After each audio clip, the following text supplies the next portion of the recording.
adore in Christ the Lord. Sing choirs of angels, sing in exaltation, sing all ye citizens of heaven above. Glory to God, glory in the highest. Oh, come let us adore Him. Oh, come let us adore Him. Oh, come let us adore Him, Christ the Lord. Sa ngalan ng Ama, ng Anak, at ng Espiritu Santo, Amen. sumainyo ang Panginoon. At sumainyo rin.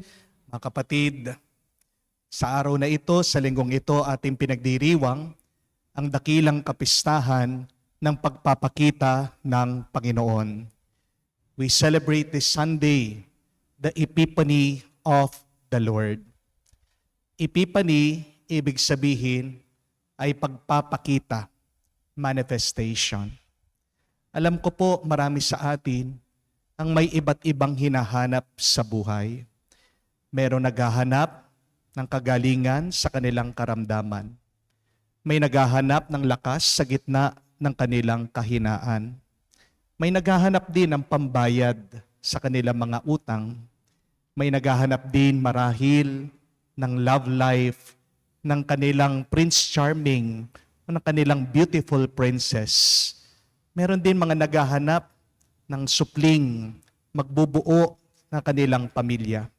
Maaaring hinahanap nyo din ang inyong mga asawa na sumakabilang bahay. O hinahanap nyo ang tuwa, galak at kapayapaan sa inyong isip at puso. Mga kapatid, anuman ang bagay na iyong hinahanap, mahahanap mo lahat ng yan sa ating Panginoong Hesukristo. Remember, my dear friends, that Jesus is the answer to all of our problems. Jesus is the key to our locked doors. Jesus is our way, our truth, and our life. Mga kapatid, bago tayo maghanap sa iba, lumapit tayo, manatili, bigay natin buong buo ang ating sarili kay Jesus. Makikita mo, ibibigay ng Diyos ang pagpapala na matagal mo nang hinahanap. Sa mga pagkakataon na kung saan nakalimutan natin ang Diyos, dahil nabalot tayo sa ating mga pag-aalala, sa ating mga pagdududa, sa ating mga problema, magpakumbaba muna tayo. Aminin natin ang mga pagkakataon ng ating kahinaan, ang ating mga kasalanan, at hilingin natin muli ang kanyang pagpapatawad para tayo ay makitang karapat-dapat makatanggap sa mga banal na misteryo. Inaamin ko. Sa makapangyarihang Diyos at sa inyo mga kapatid, na lubha akong nagkasala sa isip, sa salita, sa gawa at sa aking pagkukulang. Kaya isinasamo ko sa mahal na Birheng Maria, sa lahat ng mga anghel at mga banal, at sa inyo, mga kapatid, na ako'y ipanalangin sa Panginoong ating Diyos. Kaawaan tayo na makapangyarihang Diyos, patawarin tayo sa ating mga kasalanan, patnubayan tayo sa buhay na walang hanggan. Amen.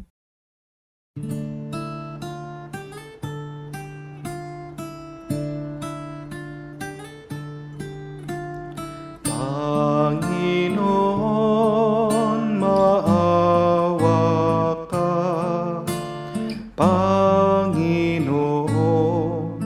maawa ka.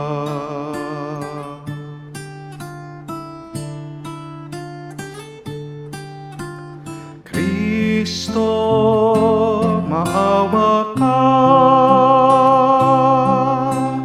Kristo, maawa ka sa amin.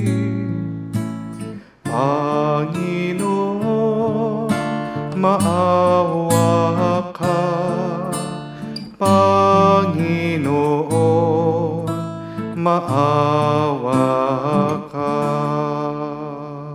Gloria in excelsis Deo.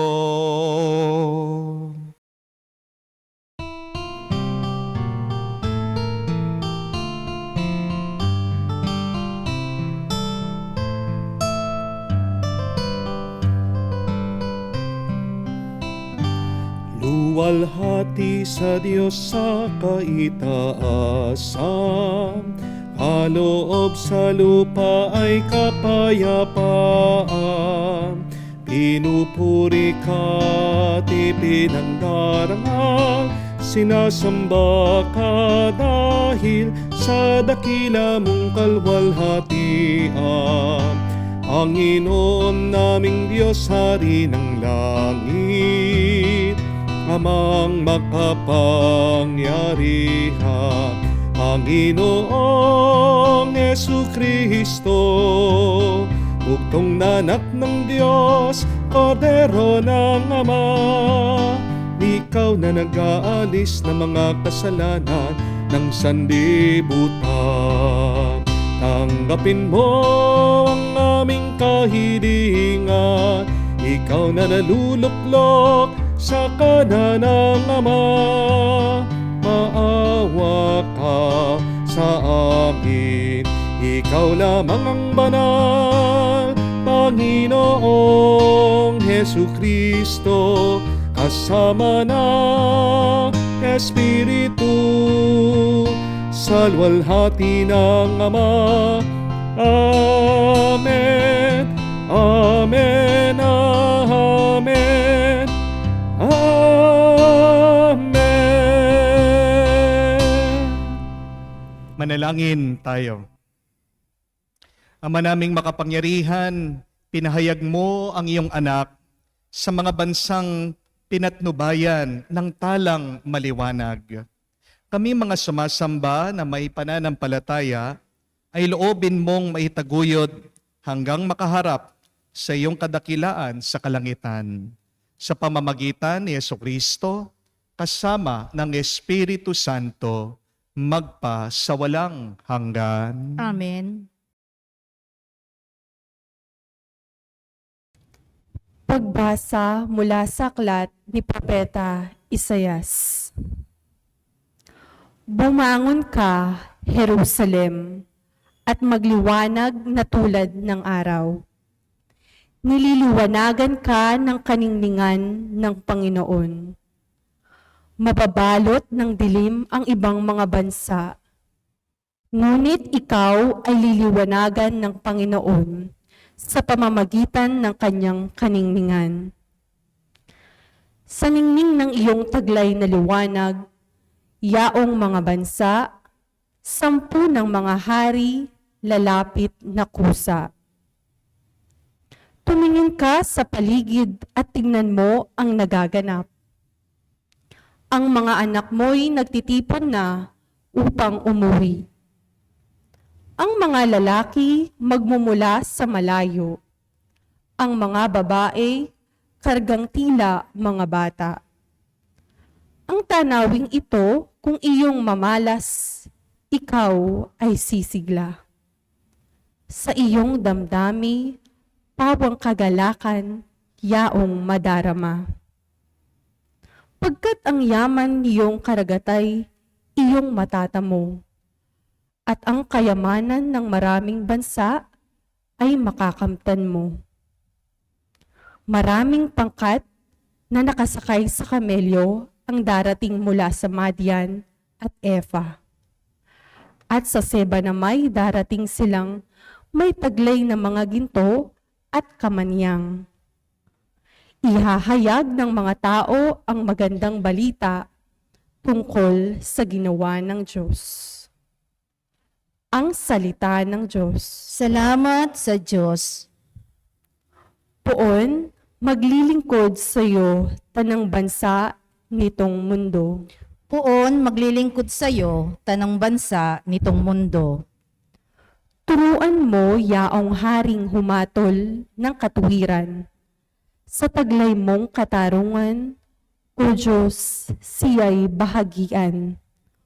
upang siya'y maging tapat, mamahala sa iyong bayan, at pati sa mahihirap maging tapat siyang tunay. Puon, maglilingkod sa iyo, tanang bansa nitong mundo.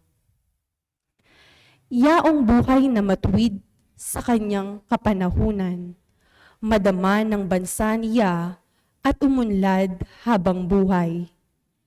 Yaong kanyang kaharian ay palawak ng palawak, mula sa ilog Euphrates, sa daigdig ay kakalat. Puon, maglilingkod sa iyo, tanang bansa nitong mundo. Mga haring nasa pulo at naroon sa Espanya, maghahandog ng kaloob, ihahain din sa kanya. Pati yaong mga hari ng Arabia at Ethiopia, may mga kaloob ding taglay nilang alaala.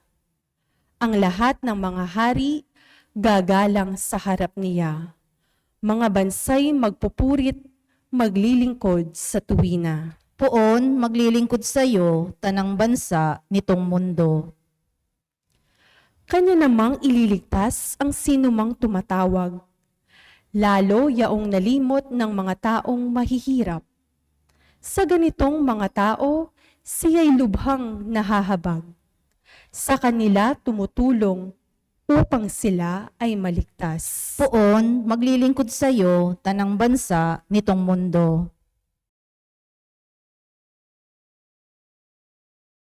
Pagbasa mula sa sulat ni Apostol San Pablo sa mga taga-Efeso. Mga kapatid, marahil naman nabalitaan na ninyong dahil sa kagandahang loob ng Diyos ay ipinagkatiwala niya sa akin ang tungkuling ito para sa inyong kapakinabangan. Ipinahayag sa akin ng Diyos ang kanyang lihim na panukala. Ang hiwagang ito'y hindi ipinaalam sa mga tao noong mga nakaraang panahon.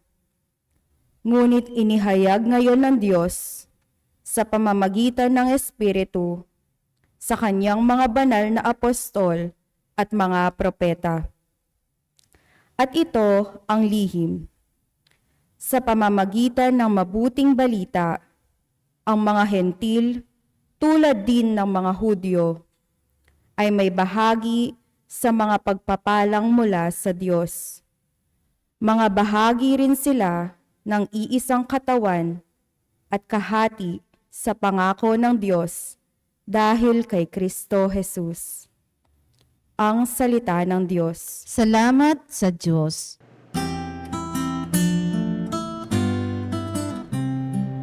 Alleluia, alleluia, alleluia, alleluia, alleluia, alleluia, alleluia,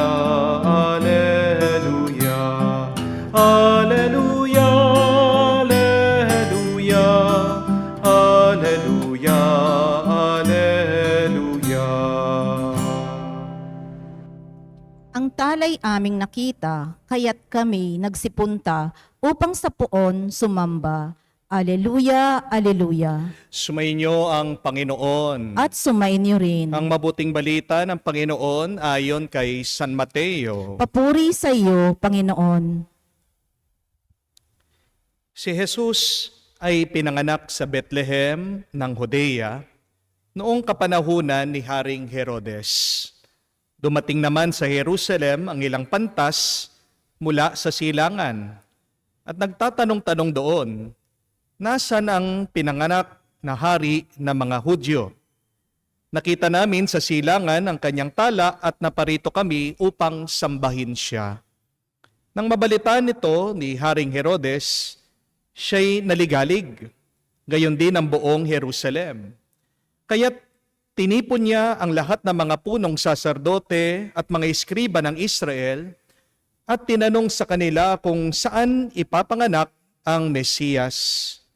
Sa Bethlehem po ng Judea, tugon nila, ganito ang sinulat ng propeta, at ikaw Bethlehem, sa lupain ng Huda, ay hindi nga huli sa mga pangunahing bayan ng Huda, sapagkat sa iyo lilitaw ang isang pinuno na mamamahala sa aking bayang Israel. Nang mabatid ito, lihim na pinatawag ni Herodes ang mga pantas at tinanong kung kailan lumitaw ang mga tala. At pinalakad niya silang patungo Bethlehem matapos pagbilinan ng ganito. Humayo kayo at inyong hanaping mabuti ang sanggol. Kapag inyong natagpuan, ibalita agad ninyo sa akin upang ako ay makasamba sa kanya.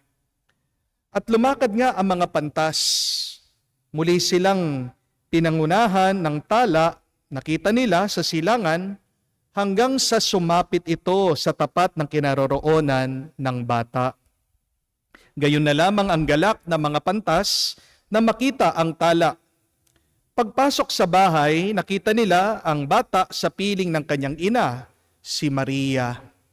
Lumapit sila at nagpatirapa at sinamba ang bata.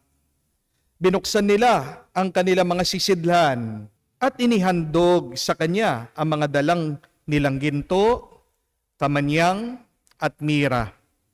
Nang sila'y pabalik na, sinabi sa kanila ng Diyos sa pamamagitan ng panaginip na wag na silang babalik kay Herodes. Kaya nag-iba na sila ng daan pauwi. Mga kapatid, ang mabuting balita ng ating Panginoon. Pinupuri ka namin, Panginoon Hesu Kristo.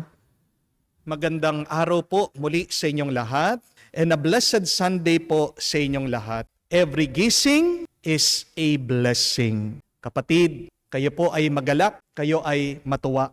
Kahit na alam natin nandyan pa rin ang ating mga problema at pagsubok, yun lang tayong ginising ng Diyos. Yun lang meron tayong panahon ngayon. Yun lang meron ka pa rin lakas. Malaking blessing at pagpapalayan sa Diyos. Isa yan sa ating mga pasalamatan sa banal na misang ito. Amen? Meron pong isang kwento tungkol po sa mag-asawa. Sila po ay naglalakad minsan sa mall. Habang sa kanilang pamamasyal, itong babae nakatingin po doon sa salamin ng isang tindahan ng damit. Nakita po niya ang manikin na kung saan inayos nila yung napakagandang dress. At habang hawak-hawak yung kamay ng kanyang mister, tinuturo yung pong manikin at yung dress kung saan nakasuot dito. Sabi niya, "Uy, honey, tingnan mo. Ang ganda, no?" Sabi po niya, tinignan po ng mister. Sabi niya, "Gusto mo ba yan?" "Oo," sabi niya, pakipot pa ng kaunti. "Sige," sabi po ng mister. "Huwag kang mag-alala, honey. Isusurprise kita sa birthday mo," sabi niya. Nung dumating po ang birthday, sabi ng mister, "Honey, punta ka dito. Iba-blindfold kita para surprise." Kinikilig po, excited itong misis. Tinakpan yung kanyang mata. At pagkatapos po, magbilang ng 1, 2, 3, inalis po yung blindfold. Surprise! Na-surprise po ang misis. Bakit? Ano pong binigay ng mister? Manikin. Mga kapatid, pag nagbibigay ka ba, pinag-iisipan mo ba talaga yung iyong binibigay? Pag ikaw ay nagre-regalo, pinag-iisipan mo ba ng mabuti ang iyong binibigay sa iba? Sa iyong kaibigan, sa iyong pamilya, o sa Diyos? O basta't ka na lang nagbibigay? Gaano ba kahalaga ang iyong binibigay? May pag-ibig ba? May pagmamahal ba sa iyong pagbabahagi? O nagbibigay ka lang para magkahiwalay na lang kayo ng iyong binibigyan? Nagbibigay ka ba para tigilan ka na yung mga humihingi sa iyo? What is our attitude when we give? May dahilan bakit kailangan nating mag-ingat sa ating pagbibigay ng regalo. Kasi tandaan niyo po ito ha, ang ating mga regalo ay salamin ng ating pagkatao. Remember that gifts are mirrors. That gifts reveal our character. That gifts expose the truth about us. Ngayon pong kapistahan ng pagpapakita ng Diyos, pinakita po sino ba yung mga nagbigay at sino yung binigyan. 2 lessons that we should remember in this feast of the Epiphany of the Lord. Number 1, understand that our gifts reveal the giver. Nakikilala ka, depende, base sa pamamagitan ng iyong mga regalo. Meron pong nagbigay sa akin ng regalo, alam niyo po kung anong binigay niya. Pagkabukas ko po doon sa wrapping, isa pong puso na unan. Ano pong ibig sabihin? Bakit binigyan ako ng puso? May crush sa akin? May gusto sa akin? Di po ba? Mga kapatid, kapag binigyan ka ng isang tao, nakikilala mo yung tao depende dun sa binigay niya sa iyo. Kaya nga, kung binigyan ka ng iPhone ng asawa mo o ng magulang mo, nung ibig sabihin, sino sila? It's either na mayaman sila o talagang mahal ka lang nila. Bakit? Kasi kahit na napakamahal ng iPhone, kaya nilang gumastos ng pagkamahal-mahal para bigyan ka lang. Amen? Pinapakita doon sa binigay kung sino ba ang nagbibigay. Sa Ebanghelyo, nakita naman po natin, nagbigay ng regalo ang mga pantas sa Panginoon. Sino sila? Base po sa ating tradisyon, ang mga nagbigay ay 3.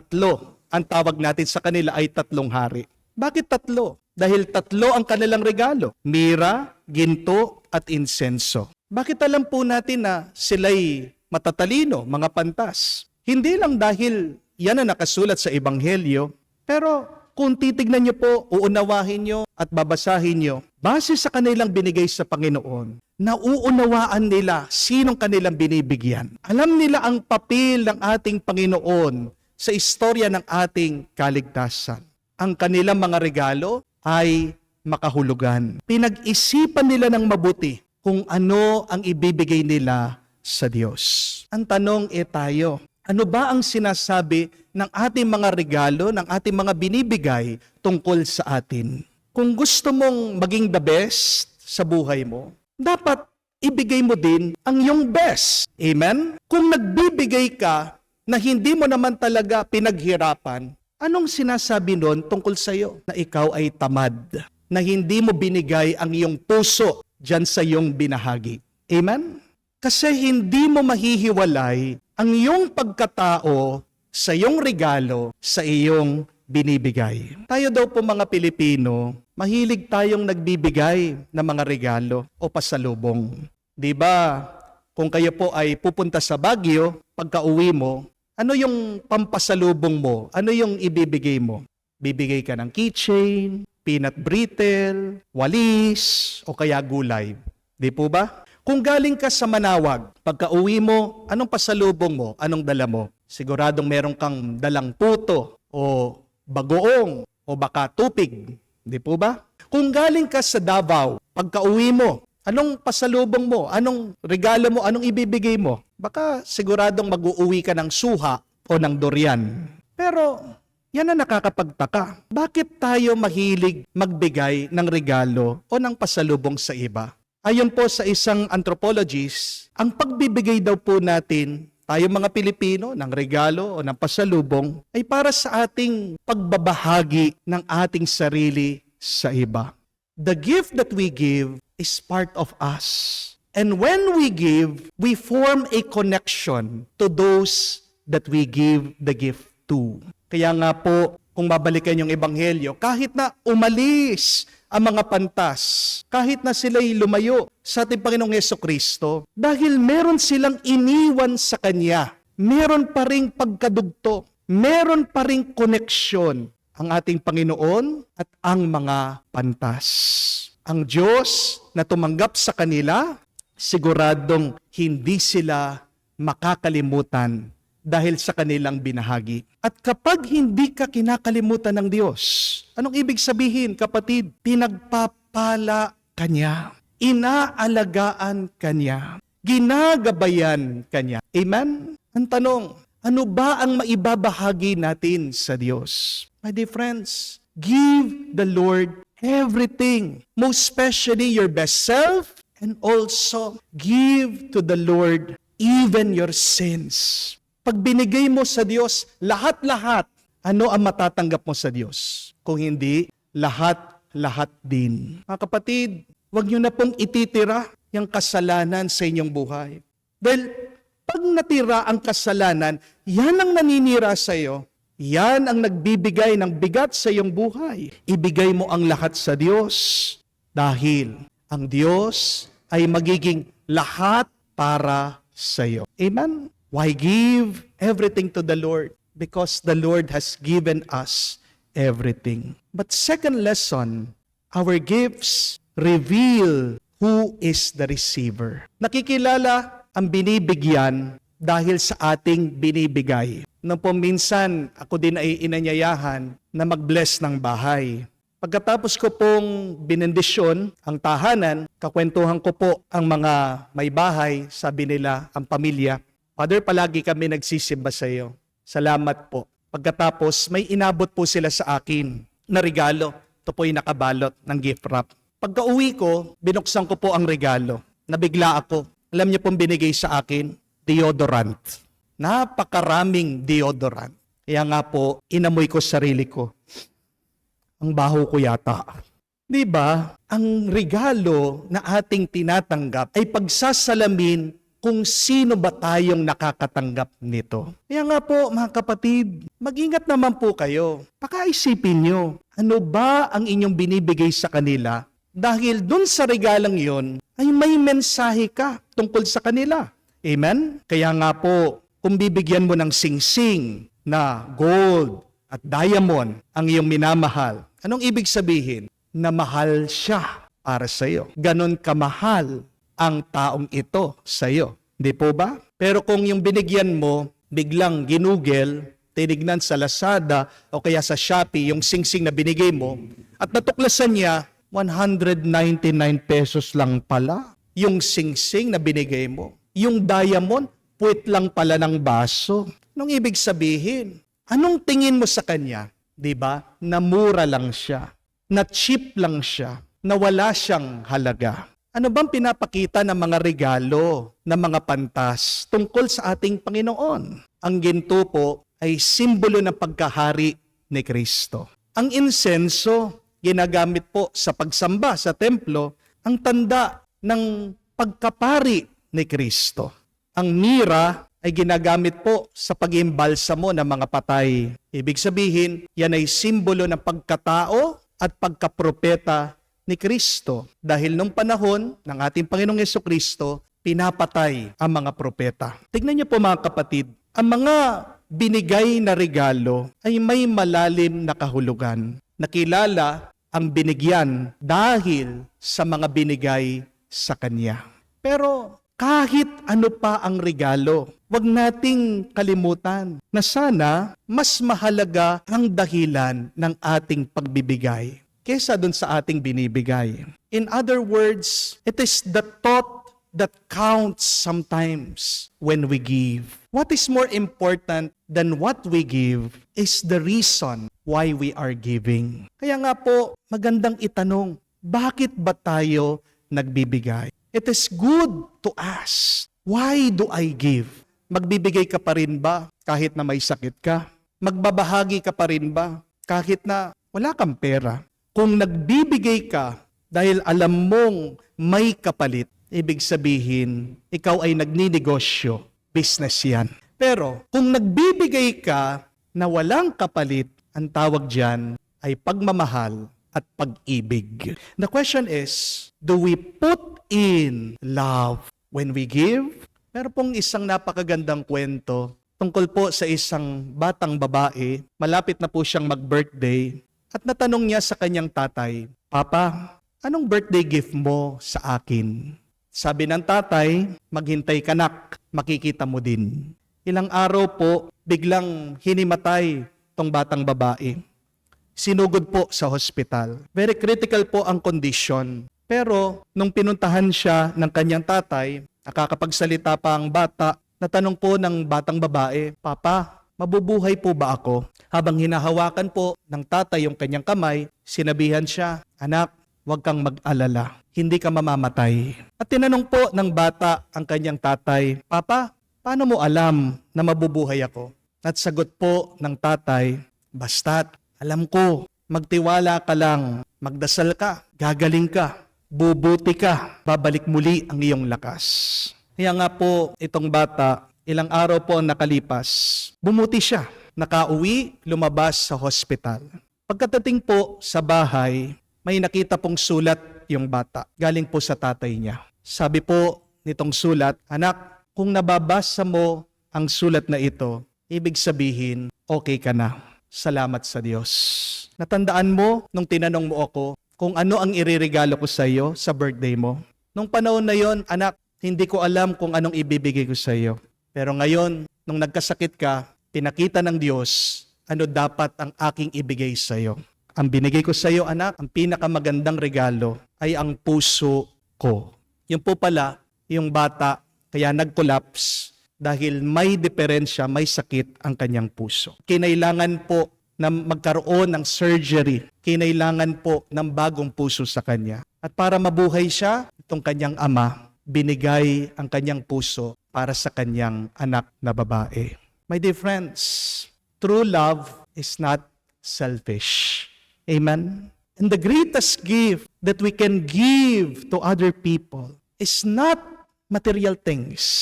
The greatest gift that we can give to others is the sacrifice of ourselves for their well-being. Ang mabuting balita po ito, na kahit na si Kristo binigyan ng regalo, bandang huli, ang ating Panginoong Hesukristo ang nagsilbing regalo, binigay ng Diyos Ama para sa atin. The one that they have given gifts to has ultimately became the gift for all of us.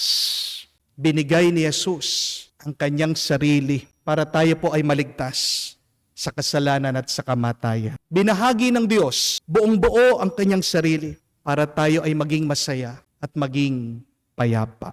At ito po ang mabuting balita. Amen? Kaya nga po, kapatid, kung ikaw man ay nalulungkot, kung ikaw man ay nagsasawa na sa buhay, kung ikaw man ay malapit ng sumuko, tandaan mo lang, binigay na ni Kristo ang kanyang sarili, ang kanyang puso, ang kanyang espiritu para lumakas ka, para mapagpatuloy mo ang iyong paglalakbay dito sa buhay na ito hanggang marating natin ang buhay na walang hanggan, ang kanyang kaharian para makasama natin ang Diyos sa langit.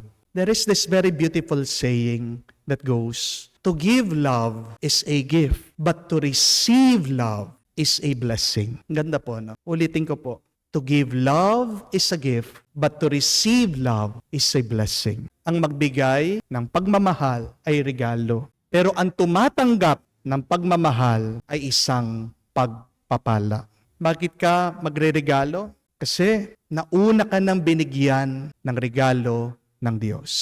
Amen? Anong regalong tinanggap mo galing sa Diyos? Yang buhay mo, yang oras mo, yang pamilya mo, ang mga taong mababait sa iyo, mga kaibigan mo, at marami pa. Please open your eyes. See the little blessings that you have received from God. Pero kapatid, ang mabuting balita pa, na kahit na madalas marami tayong atraso sa Diyos, marami tayong pagkukulang, patuloy pa rin tayo sa ating pagkakasala. Hindi titigil na magbigay ng pagpapala, ng bendisyon, ng regalo ang Diyos sa iyo. Ganyan kakamahal ng Diyos. At naway sana, pag nakita mo kung gaano kabait at mapagmahal ang Diyos sa iyo, yan ang magpabago sa iyong isip, sa iyong puso, sa iyong pag-uugali. Kaya mga kapatid, sa banal na misang ito, salamatan po natin ang ating Panginoong Hesukristo sa regalo ng kanyang buhay, sa regalo ng kanyang pagmamahal sa atin lahat. Ang lahat ng papuri at pasasalamat sa Kanya. Kaya po, muli, palakpakan po natin at pasalamatan ang ating Panginoon. Sumasampalataya ako Sa Diyos, amang makapangyarihan sa lahat, na may gawa ng langit at lupa, sumasampalataya ko kay Jesucristo, iisang anak ng Diyos, Panginoon nating lahat, nagkatawang tao siya, lalang ng Espiritu Santo, Ipinanganak ni Santa Mariang Birhen, pinapagkasakit ni Poncio Pilato, ipinako sa krus, namatay, inilibing, nanaog sa kinaroroonan ng mga yumao. Nang may 3 araw, nabuhay na mag-uli, umakyat sa langit, naluluklok sa kanan ng Diyos Amang makapangyarihan sa lahat, doon magmumula paririto at huhukom sa nangabubuhay at nangamatay na tao. Sumasampalatay naman ako sa Diyos Espiritu Santo, sa banal na simbahang katolika, sa kasamahan ng mga banal, sa kapatawaran ng mga kasalanan, sa pagkabuhay na muli ng nangamatay na tao, at sa buhay na walang hanggan. Amen. Narinig na natin ang salita ng Diyos na pinahayag sa atin. Nakikita niya ang ating mga tapat na pagsisikap na mamuhay ng matuwid at muli nating hinihiling ang kanyang tulong. Ating sabihin, Panginoon, dinggin mo kami. Panginoon, dinggin mo kami. Ang simbahan naway walang takot na magpatuloy sa pangangaral sa mga tao upang magsisi sa kasalanan at manampalataya sa mabuting balita. Manalangin tayo sa Panginoon. Panginoon, dinggin mo kami. Ano man ang kanilang kalagayan sa buhay, naway higit pang maraming tao ang magpahayag ng kanilang pananampalataya. Manalangin tayo sa Panginoon. Panginoon, dinggin mo kami. Ang mga pamilya naway magsikap na gawin ang kanilang tahanan bilang mga lugar kung saan maririnig ng mga bata na tinatawag sila ng Diyos sa kanilang pangalan. Manalangin tayo sa Panginoon. Panginoon, dinggin mo kami. Sa katahimikan po ng ating puso, banggitin din natin sa Diyos ang ating mga personal na pangangailangan. Ama, dinggin mo ang mga panalangin ng iyong bayan. Huwag mo nawang bigyang pansin ang aming mga makasalanang gawi, kundi ipakita sa amin ang iyong habag. Hinihiling namin ito sa pamagitan ni Kristo, aming Panginoon. Amen.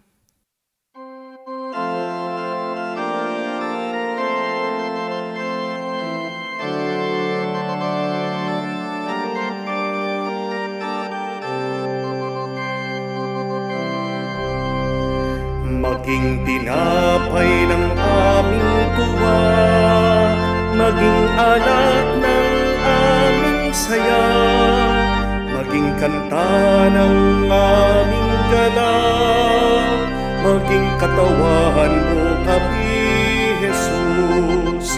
Maging tinapay ng aming tuwa, maging alat ng aming saya, maging kanta ng aming galak, maging katawan mo kami, Jesus. Sa'yo, Panginoon, kami nag-aalay, tinapay ng sakit, hapdi at lungkot, tinapay ng pagod, tinapay ng bigat, gawin mo ng tinapay ng tuwa. Manalangin kayo mga kapatid para ang ating mga paghahain ay kalugdan ng Diyos amang makapangyarihan. Tanggapin nawa ng Panginoon itong paghahain sa iyong mga kamay sa kapurihan niya at karangalan sa ating kapakinabangan at sa buong sambayanan niyang banal. Ama naming lumikha, tunghayan mo ang mga alay ng iyong sambayanan na hindi na ginto, mira at insenso ang tinataglay, kung hindi nilalakad, inihahain at pinagsasaluhan si Kristo kasama mo at ng Espiritu Santo magpa sa walang hanggan. Amen. Sumainyo ang Panginoon. At sumainyo rin. Itaas sa Diyos sa inyong mga puso at diwa. Itinaas na namin sa Panginoon. Pasalamatan natin ang Panginoong ating Diyos. Marapat na siya ay pasalamatan. Ama naming makapangyarihan, tunay nga marapat ikaw ang aming pasalamatan sa pamagitan ni Kristo na aming Panginoon. Sumilay sa amin ang pagkakataong makipagpalitang handog sa iyo ngayon. Inako ng iyong maasahang anak ang pagkataon naming alangan at hamak. Kahit kamatayan namin ay kanyang natikman upang kami makasalo sa buhay na walang hanggan. Kaya kaisa na manghel nagsisiawit ng papuri sa iyo, nang walang humpay sa kalangitan, kami nagbubunyi sa iyong kadakilaan.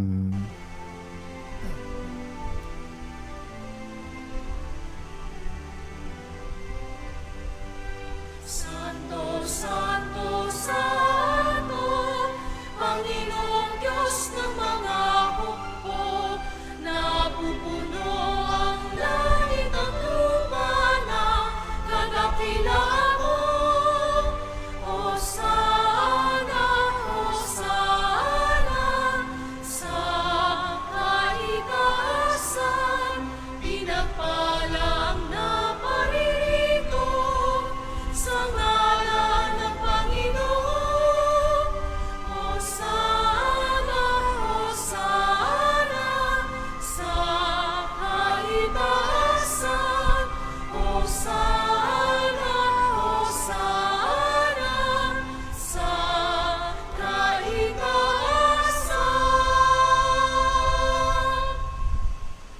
Ama naming banal, ikaw ang bukal ng tanang kabanalan, kaya't sa pamagitan ng iyong Espiritu, gawin mong banal ang mga kaloob na ito, upang para sa amin maging katawan at dugo ng aming Panginoong Heso Kristo. Bago niya pinagtiis ang kusang loob na maging handog, hinawakan niyang tinapay, pinasalamatan kanya, pinaghati-hati niya iyon, inabot sa kanyang malagad at sinabi, "Tanggapin ninyong lahat ito at kanin. Ito ang aking katawan na ihahandog para sa inyo."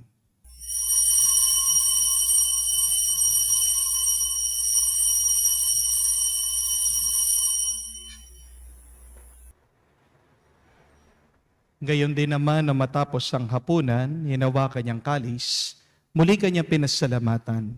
Inabot niyang kalis sa kanyang maalagad at sinabi, "Tanggapin ninyong lahat ito at inumin.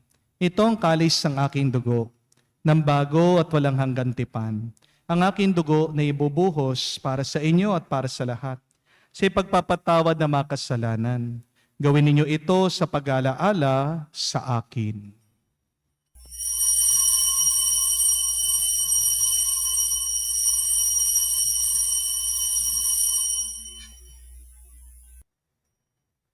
Ang misteryo ng pananampalataya.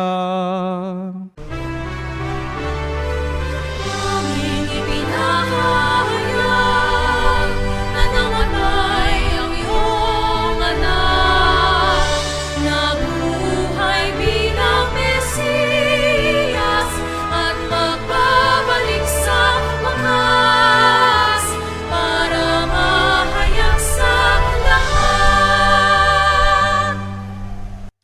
Ama, ginagawa namin ngayon ang pag-alaala sa pagkamatay, muling pagkabuhay ng iyong anak. Kaya tinialay namin sa iyong tinapay nagbibigay buhay at ang kalis na nagkakaloob ng kaligtasan. Kami nagpapasalamat dahil kami yung minarapat na tumayo sa harap mo para maglingkod sa iyo. Sinasamo namin kami magsalo-salo sa katawan at dugo ni Kristo ay mabuklod sa pagkakaisa sa pamamagitan ng Espiritu Santo. Ama, lingapin mong iyong simbahan, laganap sa buong daigdig, puspusin mo kami sa pag-ibig. Kaisa ni Francesco ang aming Papa, Florentino aming Arsobispo at ng Tanang Kaparian. Alalahanin mo rin ang aming mga kapatid na nahimlay, may pag-asang sila'y muling mabubuhay. Gayon din naman lahat ng mga pumanaw, kawan mo't sila't patuloyin sa iyong kaliwanagan. Kawan mo't pagindapatin kaming lahat, makasalo sa iyong buhay na walang wakas. Kaisa na mahal na Birhen Maria, Ina ng Diyos. Kaisa ni San Jose, kanyang maligayang esposo.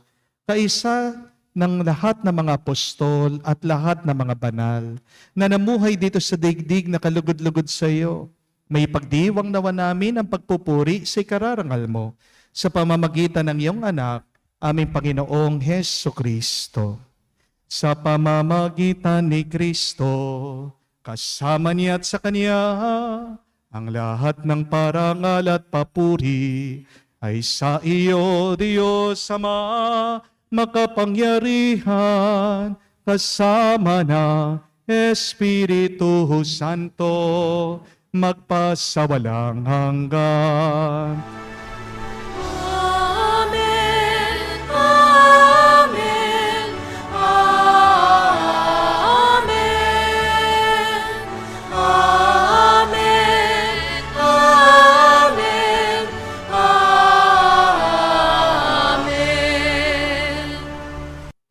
sa nakakagaling na utos sa turo ni Jesus. Panginoon natin at Diyos, ipahayag natin ang lakas, loob.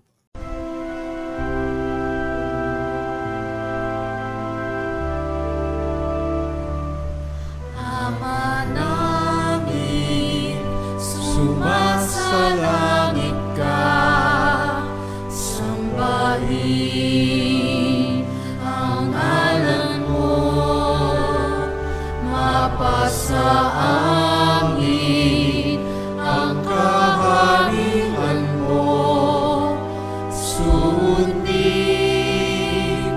ang loob mo dito sa lupa para nang sa langit.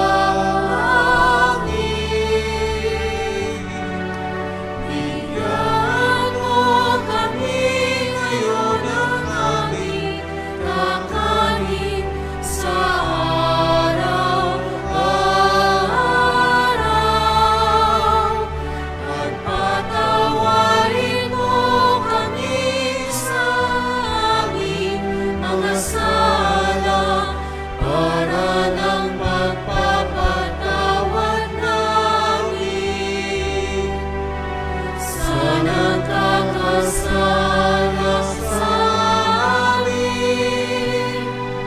At huwag mo kaming ipahintulot sa tukso at iadya mo kami sa lahat ng masama. Hinihiling namin kami adya sa lahat ng masama, pagkalooban ng kapayapaan araw-araw, ligtas sa kasalanan, ilayo sa lahat ng kapahamakan, samantalang aming pinanabikan ang dakilang araw ng pagpapahayag ng tagapagligtas naming si Heso Kristo.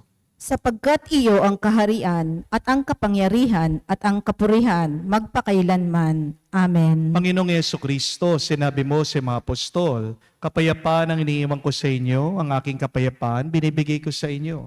Tunghayan mo ang aming pananampalataya, huwag ang aming pagkakasala. Pagkalooban mo kami ng kapayapaan at pagkakaisa ayon sa iyong kalooban, kasama ng Espiritu Santo magpa sa walang hanggan. Amen. Kapayapaan ng Panginoon ay laging sumainyo. At sumainyo rin. Magbigayan po tayo ng kapayapaan sa bawat isa. Please niyo po, kapayapaan po sa inyong lahat. Kordero ng Diyos na nag-aalis ng mga kasalanan ng sanlibutan, maawa ka sa amin. Maawa ka sa amin. Kordero ng Diyos na nag-aalis ng mga kasalanan ng sanlibutan, maawa ka sa amin. Maawa ka sa amin. Kordero ng Diyos na nag-aalis ng mga kasalanan ng sanlibutan, ipagkaloob mo sa amin ang kapayapaan.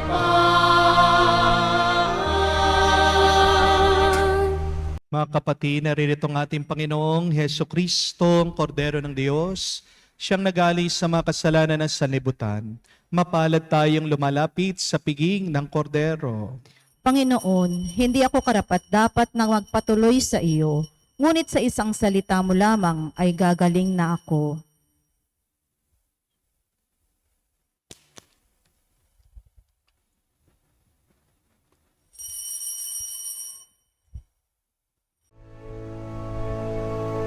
Mid the silent night, the stars are silently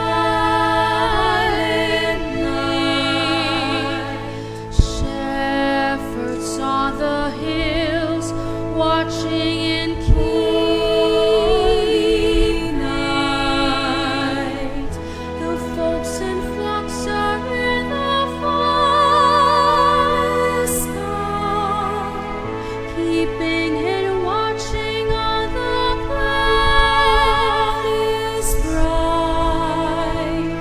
Silent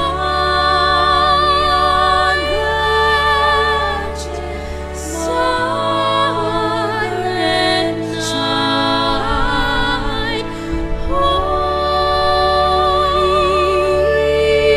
but so tender in night, sleep in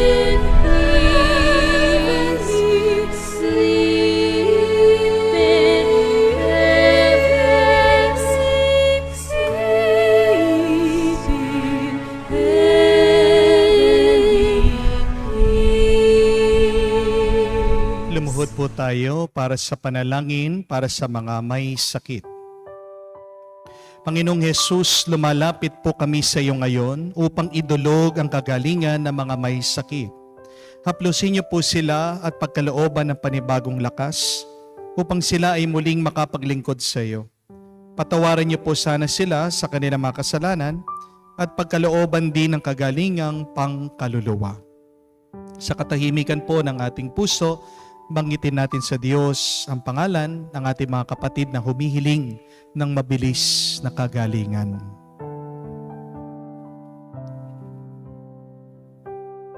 Hinihiling namin ito sa ngalan ni Kristo, aming Panginoon. Amen. Amen. Panalangin para sa mga OFW. Ama, pinapanalangin namin sa iyong natatanging kahilingan ng lahat ng mga nagtatrabaho sa ibang bansa. Tulungan mo sila bawat sandali ng kanilang buhay habang nasa ibang bansa. Palakasin mo sila kapag pinanghihinaan sila ng kalooban. Pagalingin mo sila tuwing nagkakasakit. Aluin mo sila kapag nalulungkot sila. Ilayo mo sila sa anumang masama at kapahamakan upang magpatuloy sila lagi sa kanilang buhay. Mapahalagan nawa ng kanilang mga pamilya ang bawat sakripisyo nila sa ibang bansa upang wag masayang ang kanilang pagpapagal. Kaawaan at pagkalooban mo ng biyaya ang lahat ng mga OFW dahil sa iyo lamang aasa at wala ng iba pa. Ang lahat ng ito ay aming sama-samang panalangin sa ngalan ni Jesus. Amen. Banal na mukha ni Jesus. Kaawaan mo kami. Tumayo po tayo. Manalangin tayo. Ama naming mapagmahal, pangunahan mo kami lagi sa iyong liwanag upang ang nilood mong aming pagsaluhan ay mapakinabangan namin ng marapat at lubusan. Sa pamamagitan ni Jesucristo kasama ng Espiritu Santo, magpa sa walang hanggan. Amen. Mag-ingat po tayo sa ating pagbibigay. Bakit?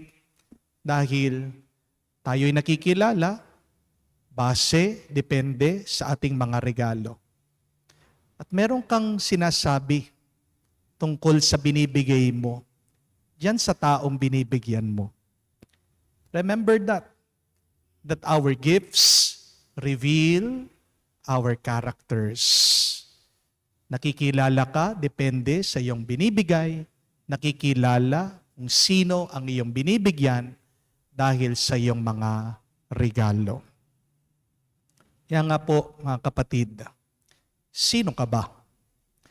Kung gusto mong makilala ka bilang taong mapagmahal, bilang taong mabuti, bilang taong tapat, naway sa lahat ng iyong gagawin, sa lahat ng iyong pagbabahagi, ay puno ito sana ng kabutihan, ng katapatan at ng pagmamahal. Kung talagang ang ating mga pamilya ay espesyal sa atin, kung talagang ang Diyos ay mahalaga sa atin, dapat ibigay natin pinaka-espesyal ang pinaka-mahalaga. Amen? Kaya nga po, para sa araw na ito, para sa ating assignment, anong magandang ibigay sa iba? Anong magandang ibahagi sa Panginoon? Ito po, a spiritual gift. Ano po ang spiritual na regalo? Kayo po ay magsulat, kayo po ay mangako. Ngayon pong paparating na taon na ito, ilang beses kayo mangangako na magsisimba? That is your spiritual gift for your loved ones, for God. Estimate nyo po. Isipin nyo. Ilang beses ka mangangakong magsisimba para sa iyong pamilya, sa iyong mga minamahal, para sa Diyos. At secondly, gaano ka kadalas magdarasal, mananalangin? Yan po ba ay pagdarasal ng rosaryo? Yan po ba ay pag-visit sa Holy Eucharist? So, sulat nyo din po, kayo ay nangangakong magdasal ng rosaryo o mag-meditate sa harap ng Holy Eucharist ilang beses sa taon na ito. And lastly, gaano ka kadalas na pupunta sa kumpisalan, mangungumpisal sa taon na ito? So write that down as your spiritual gift to others and to God. Yan po yung mas magandang regalo. Hindi material, spiritual, hindi nahahawakan, hindi nakikita, pero tunay na makahulugan, tunay na mahalaga. Amen? Naway sa inyo pong pagbibigay ng regalo, hindi lang ang inyong mga pamilya ang makinabang, pero kayo din. Yung iyong pagbibigay ay may balik din na magandang pagpapala sa iyo. So remember, my dear friends, to give love is a gift, but to receive love is a blessing. Magdasal po tayo ng bawat isa sa atin dito na nakatanggap ng regalo ng pagmamahal ng Diyos ay maging regalo din sa iba, sa ating mga kapwa. Sumainyo ang Panginoon. At sumainyo rin. Kayo'y pagpalain ng Diyos, makapangyarihan sa lahat, sa ngalan ng Ama, ng Anak, ng Espiritu Santo. Amen. Ang ating misa ay natapos na. Humayo kayo sa kapayapaan ni Kristo. Salamat sa Diyos.